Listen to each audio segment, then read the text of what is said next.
Hi, everybody. Welcome to English Digest. I'm Stephanie. I am Tom. It's our literature unit, day 3.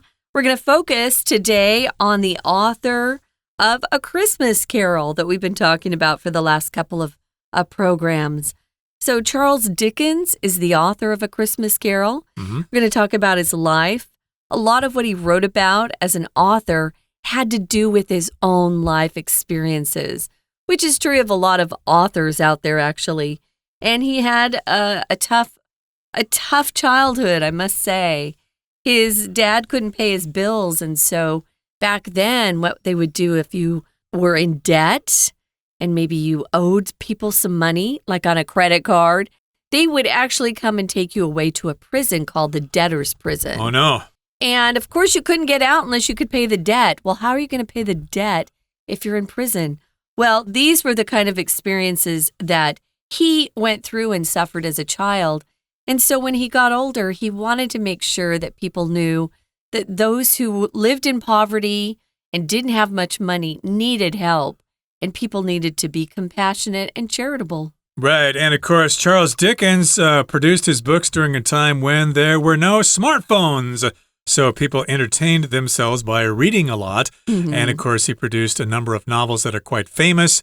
Besides A Christmas Carol, there's Oliver Twist, David Copperfield, A Tale of Two Cities. Great Expectations. Great Expectations, exactly. I've only read one. I've only read Oliver Twist. His books are quite long, and they can be quite complicated with all the characters and things like that. But one that might be more easy to read would be A Christmas Carol, and that's what we've been talking about the last couple of days. And today we're going to talk a little bit more about the book itself. So let's do it. Let's listen to the entire contents of our lesson right now, and we'll be right back. A Christmas Carol, published in 1843, remains a beloved classic for readers of all ages.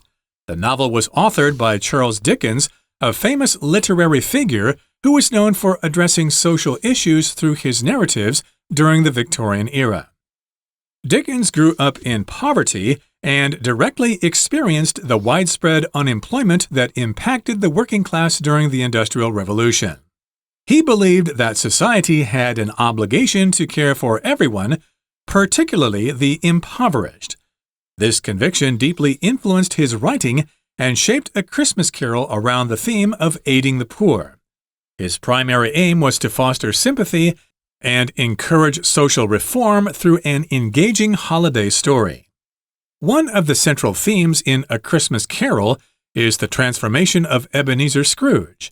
Initially, Scrooge is a miser who dislikes Christmas, and his obsession with wealth reflects social indifference to the poor. His change is triggered by visits from spirits on Christmas Eve. Each spirit teaches him about empathy and compels him to confront his mistakes and the impact of his actions. Scrooge's transformation from a cold-hearted miser to a generous individual highlights the message that it is never too late to change. Another prominent theme is the spirit of Christmas itself. Dickens crafted the novel during a period when traditional Christmas customs were diminishing. He portrays Christmas as a time of mercy, forgiveness, and human connection. As the novel gained popularity, it played a role in reviving the traditions of hospitality and social charity that persist today. Through Scrooge's experiences, the story encourages living with generosity and compassion, not just during the holiday season, but throughout the entire year. Okay, guys, this is day 3, as we talked about, and so we're going to focus on the author and some of the themes and messages in A Christmas Carol. So, A Christmas Carol itself was published back in 1843, but it still remains a beloved classic. You could say beloved or beloved.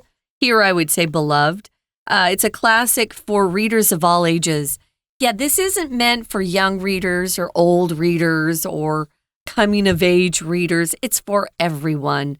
It's a fun book if you have kids and you want to read aloud as a family. This is a great one to do.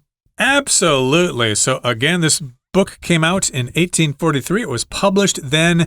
It was printed, and you could buy a copy if you were interested. And of course, it's been around for lots of time. So here, the novel was authored by Charles Dickens. Charles Dickens was the writer, And Charles Dickens is or was a famous literary figure who is known for addressing social issues through his narratives during the Victorian era. So he had a very good writing style. I remember reading his book, Oliver Twist, and I remember, this is actually well written. This is actually fun to read, the way he plays with words and stuff like that. And if you're a literary figure, that means you're a famous writer. Okay, so literary just means having to do with writing and books. Right. Yeah, he writes really well. Some of his descriptions are so beautiful that even for us, as being older and having been around the English language for a long time, if you pick up a copy of one of his books, you'll learn a lot. His characters are always very fun, too. So he was known for addressing social issues through his narratives. Narrative just means story. So when he had a chance to write, all of his books have something to do with social issues of the time. And it was the Industrial Revolution when he was writing, and a lot of poor people had lost their jobs to machines. And they no longer had the ability to just work in the fields. They were coming into the city and, families had more children back then. They didn't have a lot of money. Their homes were really small. The air was dirty because of the new machines that were running, and they didn't know how to keep things clean. To keep warm, they would burn coal, which was really dirty, but that was the only way they had to stay warm. So it was a tough time to live. So when he wrote, his books always had something to do with the rich versus the poor. So it was always a book about the social class and how those with a lot of privilege and social status had a responsibility to take care of those who were not as fortunate. And back then, they didn't have things like welfare or the government to hand out a paycheck. There was none of that. So if you were poor, you died. So he spent a lot of his books, most of them, are all about these social issues of poverty and trying to help the lower class. He grew up in poverty and directly experienced the widespread unemployment that impacted the working class during the Industrial Revolution. Unemployment just refers to the numbers of people who currently do not have a job. We still use this word today, of course. The unemployment rate or percentage we'll talk about. If you read the news, you'll see what that is. I think Taiwan's got a pretty good unemployment rate, meaning it's low. Right. So most people can find jobs if they want them. And so in this particular case, though, during the Industrial Revolution, there was widespread unemployment. There were a lot of beggars, a lot of people looking for jobs, begging for food, and probably dying on the streets or whatever.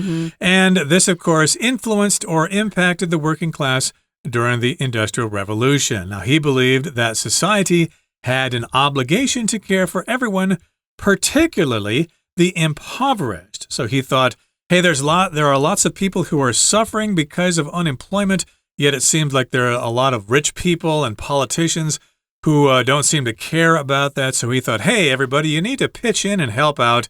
Yeah, maybe you don't want to give all your money to these poor people, but give them something. Give them some food or something. Give them some hope or something like that. And so he thought everybody had an obligation or a duty to make sure everybody was all right.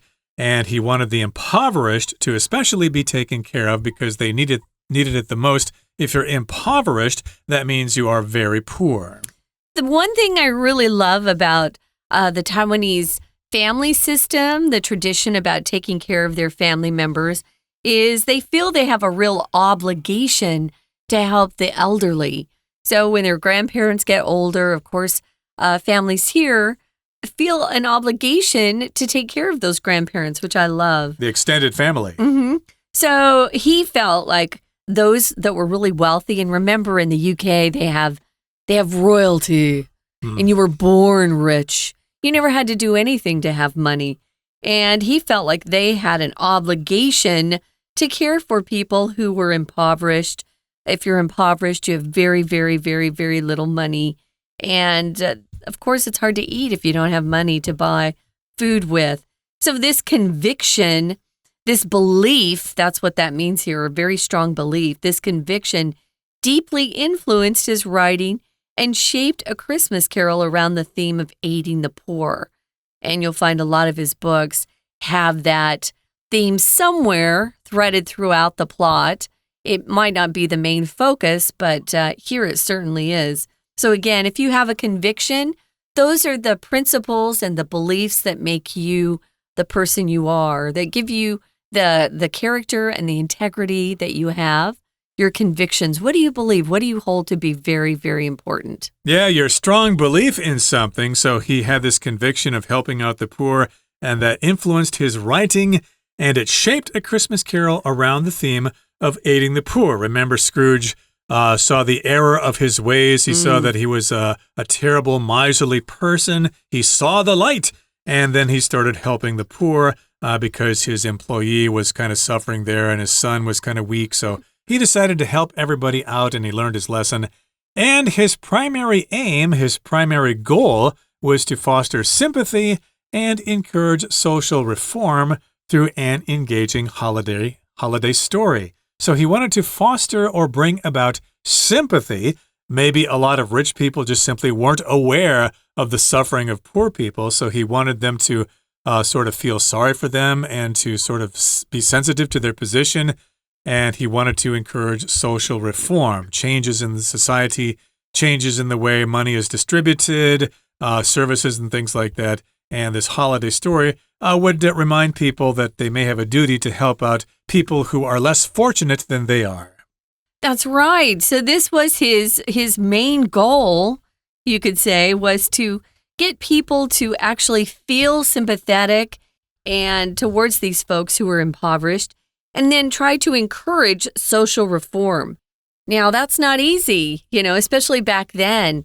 He didn't have a lot of power at first. He wasn't a wealthy writer when he first started out, but this was his main goal.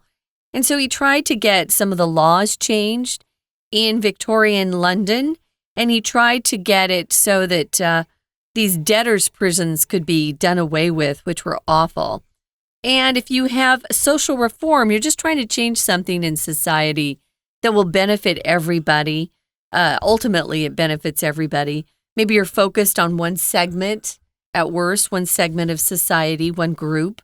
But reform just means you improve something, you change something so it's better, it's in a better state, and it's better for society going forward. And he try to do all of this through writing a very engaging, charming holiday story. We're going to talk more about this, guys, but right now we're going to listen for a few minutes to our Chinese teacher. 听众朋友大家好，首先跟大家说圣诞快乐，今天是12月25号嘞。我们昨天跟前天带大家看这个故事小气财神。其实 A Christmas Carol 这个故事它中文也会翻成圣诞颂歌。那我们今天来探讨一下它的整个背景啦，还有它的主题。当然圣诞颂歌或小气财神都是这个故事的中文翻译啦。不过这个故事很特别你看它1843年就出版了耶，到现在已经快要192021，我已经快200年了，哇哦！但是呢，它还是一个经典之作。当然，因为它的作者是这个狄更斯Charles Dickens。我们看到 Charles Dickens 在第一段的第2句的地方，狄更斯他是维多利亚时代就是很著名的文学家，而且他的作品主要都是探讨一些社会议题 social issues。那为什么会这样呢？因为第一段第3句开始才是重点。狄更斯他自己就是在贫困当中成长的，而且他亲身经历了工业革命期间影响工人阶级整个大规模的失业，所以第一段第3句要特别注意一下。首先在贫困当中成长叫做 grew up in poverty， poverty 就是贫困这种状态。那接下来这一句呢还有限定用法的关系子句哦，先行词是 the widespread unemployment， 就是很广泛的大规模的失业。什么呢？什么样的失业？ that 到句尾左右括号， that 也就是那个冲击了很多工人阶级的那个所谓大规模的失业。好，这是限定用法关系子句的这个句子。那接着我们又提到啦，那狄更斯因为他觉得社会应该有这个 obligation， 有这个义务要照顾每一个人，尤其是贫困的人，所以他的作品才有这么多有关于 social issues 社会议题的一些描述。同样在第一段第4句最后面，我们可以把 the impoverished 这个地方2个字把它抓出来。 the impoverished 指的就是 the poor， 就是贫穷的人的意思。因为 impoverish 本来是使人贫穷的意思，所以 the impoverished 就是所谓穷困的人。那穷困人在第一段当中的第5句最后面 the poor 也有提到。好，那当然这个信念就是影响了他的写作，而且主要目的就是希望用一个很引人入胜的节日故事，可以培养出同情心，然后可以鼓励社会改革。所以第一段最后面第6句这边很重要啦，要有这个培养同情心的 sympathy， 就是一种同情。前面的动词 foster 也可以抓出来，当然可以鼓励 encourage， 大家能够改变，让大家能够借由互相帮忙，互相体谅，借由爱跟温暖来做一些 social reform 社会的改革。We're going to take a quick break. Stay tuned. We'll be right back.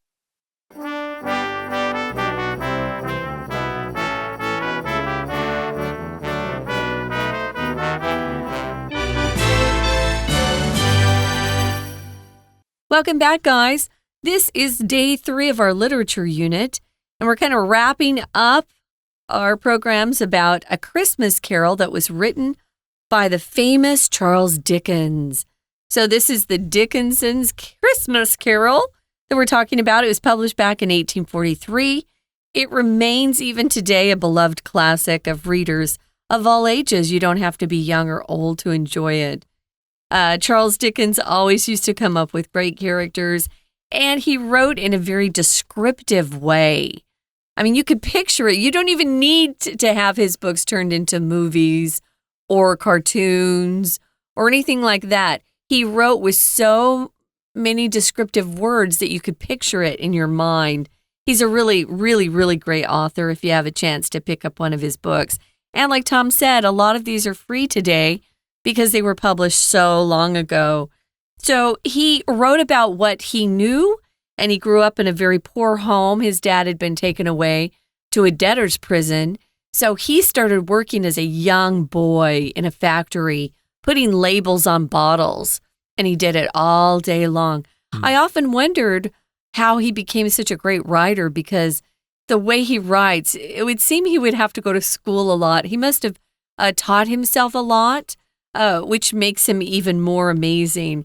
But he wrote a lot of great books about the social classes back then, the rich versus the poor, and how the rich weren't taking care of the poor at all.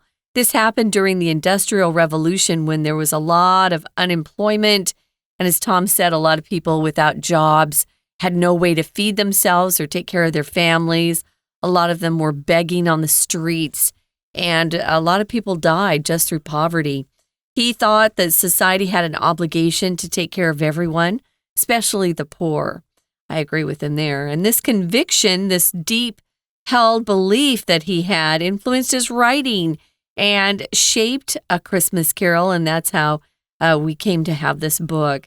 His primary aim was to get people to feel more sympathy towards the lower classes and try to help, and encourage social reform, change things through passing legislation in the government. One of those things they needed to change was getting kids out of factories. Children were working in factories until after the turn of the century. So it was a tough life back then for they the needed poor. to be in school and planning their futures to be doctors and lawyers and things like that. So we have this book here, A Christmas Carol, to sort of give you an idea about how he felt about society and helping out the poor. Well, one of the central themes in A Christmas Carol is the transformation of Ebenezer Scrooge. This often happens a lot in literature, where you have a transformation of the main character as they go through the story. They change from one kind of person to another. Well, hopefully it's bad to good. Usually it is. It might not necessarily be that way. But in this particular case, though, we've got the transformation of Ebenezer Scrooge.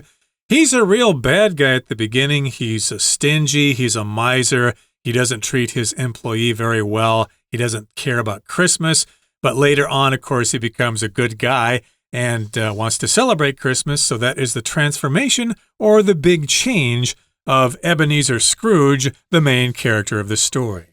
It says here initially, so that just means at first or at the beginning. You could use all of those phrases. Scrooge is a miser, remember? If you're a miser, you're stingy with your money. Stingy is an adjective, whereas miser is a noun. We used the adverb form earlier in the first I think it was the day one program. He was miserly. Here it just says he's a miser. You could use that to talk about someone who is stingy with their money. And he disliked Christmases. He hated Christmas. He thought it was a waste of time and money. And he was obsessed with wealth. And this reflected the social indifference to the poor. If you are indifferent to something or someone, it means you don't really care. I mean, you don't hate them, you don't like them, you just, I don't care. You're indifferent. Indifference here means they're kind of ignoring the poor. A society was kind of just going along. They weren't worrying about their neighbor. They weren't taking care of each other like brothers and sisters that we are. They just thought, that's their problem. They were born poor. Who cares? So he tried to focus on changing things so that society was better. Right, so his change here, his transformation, is triggered by visits from spirits on Christmas Eve. So yeah, how did he change? How was this change brought about? Well, it was triggered or begun or it started because of visits from spirits on Christmas Eve. Remember, we had 3 spirits. We had the Ghost of Christmas Past, Christmas Present, and of Christmas Yet to Come. And gradually, through these different visits from these different spirits, he started to change slowly. Remember, he didn't just change all at once. He began to change slowly from the beginning. The first ghost, of course, showed him how happy he was when he was a kid. And, of course, that probably tugged at his heartstrings a little bit. And then later on, through the other visits of the ghosts, he eventually became a really great guy. Now, each spirit teaches him about empathy. Empathy and sympathy are very similar. Sympathy is that you can see someone is suffering and you kind of feel bad for them. Empathy means you felt it yourself. You've gone through something similar and you share that feeling with them. So each spirit was able to teach him about empathy and compels him to confront his mistakes. If you're compelled to do something, you feel inside that you must do it. Because it's the right thing to do, to be compelled to do something. Or if someone compels you to do something, maybe a situation compels you to do something, it just means you're forced to do it. I think of compel as like pushing somebody from behind, right? Compelling them to move forward to do something. But sometimes that feeling comes from within yourself because you feel guilty or an obligation. Well, this situation with the spirits compels him to confront or face his old mistakes, his mistakes of the present too, and the impact of his actions. Hey, because you're not paying Bob Cratchit a good salary, he's in a home without much money. They don't have a lot of food, to spare. Remember, they had a family home, a modest celebration, meaning it's not very big or expensive. He could have helped Bob Cratchit a lot more. There are only 2 of them in the business. Right, and of course he had the luxury of being visited by these spirits. Most of us don't have that luxury, so we have to learn these things in a different way, perhaps through a conflict with somebody or the death of a relative or something like that. But here, these spirits all taught him about empathy, and then he could confront his mistakes, he could face them, and he could also realize the influence or the impact of his actions, how his behavior affected other people. And Scrooge's transformation from a cold-hearted miser to a generous individual highlights the message that it is never too late to change. You can always reform, you can always change yourself. It's never too late to start all over again. So yes, he was a cold-hearted miser, and he transformed into a really nice guy. It's never too late to change. That's a good message to have here. Now, another prominent theme, prominent meaning something that kind of sticks out, you notice it, is the spirit of Christmas itself. Dickens crafted the novel during a period when traditional Christmas customs were diminishing. If something's diminishing, it's decreasing. It's not becoming more and more plentiful. No, it's less and less as time goes on. So the Christmas customs, perhaps like having a Christmas tree or having a family gathering with a couple of gifts or so, those things were going away. And he wanted to kind of encourage people to keep the Christmas spirit alive, which is always wonderful. He portrays Christmas as a time of mercy, forgiveness, and human connection. For most people, Christmas is a time to get together with family, and so that makes a lot of sense. Mercy, if you're talking about mercy, you're being very compassionate or forgiving of others. Mercy might be a friend betraying you, and it really hurt you badly, but you decide to forgive them. You know, that's showing a lot of mercy to your friend. So he wanted to have people focused on mercy, forgiveness. Human connection is just our relationships. How are you treating your employees? How are you treating your boss? Hey, we need to be nice to bosses too. How are you treating your family and your friends? Those things were important to him. So the novel was published and people began to read it and it got more and more popular. So as it gained in popularity, it played a role in reviving the traditions of hospitality and social charity that persist today. So if you revive something, of course, you give it new life, and these new traditions and these feelings of hospitality or being nice to people, being generous to people, began to rise, and now they persist to today. They continue to exist today. And through Scrooge's experiences, the story encourages living with generosity and compassion, not just during the holiday season, but throughout the entire year. So yes, we all learned a lesson about being generous to people, all because of Dickens. I suppose if he had not written this book, we'd all still be really cold-hearted and really cruel to each other.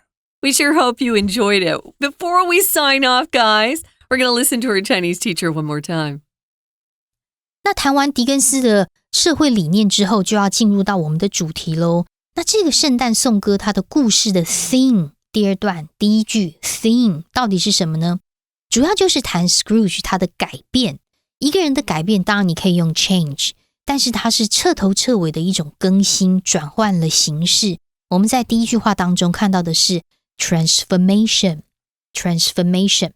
那接下来我们就要谈怎么样变成怎么样。所以第二段的第二句，他原本呢 Scrooge 是一个 miser， 就是一个很吝啬的人，小气鬼，吝啬鬼，然后对别人都很冷漠。同样在这句话看到 indifference， 特别注意 indifference 这个字哦，因为我们会觉得 difference 是不一样，那 indifference 难道是它的反义词吗？不是， indifference 是冷漠无情的意思。那后来呢，因为他自己本来是个守财奴嘛，然后圣诞节的幽灵来访他之后呢，都教会他同理心。所以接下来的第四句的这个同理心 empathy E-M-P-A-T-H-Y 就可以把它抓出来。同理心是了解对方在对方那个处境之下会有什么样的感觉跟感受，这是一个 empathy， 叫做同理心。所以也就是说，在故事当中我们看到 Scrooge 他的 transformation 是从第二段第五句 a cold-hearted miser， 一个很冷血的这个很冷酷的这个 miser， 到一个 generous 很慷慨的一个个体 individual。 当然也凸显出了一个你要改变永远都不嫌晚，因为 Scrooge 年纪也很大了。那最后面这边呢，我们在第二段的第五句最后面看到一个限定用法关系子句，先行词是 the message， 而限定用法关系子句从 that 一直到句尾的地方，永不嫌晚的讯息。当然最后一段第三段还有提到另外一个很重要的 theme， 就是所谓的耶诞节的精神。这个精神呢，在第三段第一句提到的是 spirit 精神。可是在这个故事当中我们一直谈 ghost spirit， 所以其实 spirit 有灵或者是鬼魂的意思，但是它也有一个精神。什么精神呢？我们再举个例子，例如我们在分组合作的时候要有团队精神，那叫做 team spirit。team spirit。那中文因为刚好都翻成精神，所以大家不妨从一些片语当中去体会它的意思。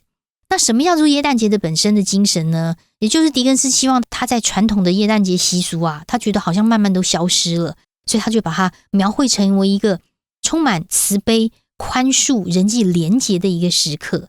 我们在最后一段第2句这个地方看到也有限定用法关系子句哦。好，先行词是 a period， 一段时期，后面的 when 到句尾可以左右括号，可是冠带不是冠带哦，是冠副 when， 指的是 in that period， 在那一段期间当中啊，传统的这一些圣诞节的习俗怎么都式微了呢？所以才写了这本小说，希望大家能够有用慷慨跟同情心来过生活。我们刚刚提到的是第3段最后面第5句的地方 generosity, compassion, sympathy, empathy 就是这个故事当中最主要的一些主题。希望大家喜欢小气财神这个故事。我是安娜，我们下次见。That brings us to the end of our lesson for today. Merry Christmas, everybody, and hopefully we have encouraged you to actually go out and pick up a copy of A Christmas Carol yourself to celebrate Christmas properly. And we all wish you the best of holidays. From all of us here at English Digest, I'm Tom. I'm Stephanie. Merry Christmas!